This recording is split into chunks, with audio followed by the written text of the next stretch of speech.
अस्सलाम वालेकुम। Hyper pigmentation dark spot और फ्रैकल के लिए लास्ट टाइम मैंने आप लोगों को एक क्रीम बताई थी, तो वहाँ पे कमेंट आया कि अल्हम्दुलिल्लाह मेरे फेस से पिगमेंटेशन खत्म हो गई है और जो स्किन है वो भी पील ऑफ नहीं हो रही।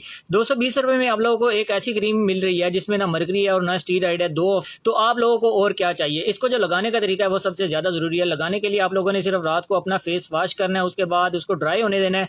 ड्राई होने के बाद आप लोगों ने ये पिया साइज़ में लेकर बहुत ही कम क्वान्टिटी में टैप टैप करके इस्तेमाल करनी है और बहुत ही बारीक लेयर बनानी है, ज़्यादा क्वान्टिटी में इस्तेमाल नहीं करनी। लगाने के 15 से 20 मिनट बाद आप लोगों ने कोई भी अच्छा सा मॉइस्चराइजर अप्लाई करना है। That's it. सिर्फ रात के वक्त इस्तेमाल करना है। वीकली आप स्टार्ट में 3 दफ़ा इस्तेमाल करेंगे। जब आपकी स्किन यूज्ड हो जाएगी तो आप इसको रेगुलर बेस पे भी इस्तेमाल कर सकते हैं। प्रेगनेंसी में और फीडिंग में आप ये क्रीम हरगिज़ इस्तेमाल नहीं कर सकते।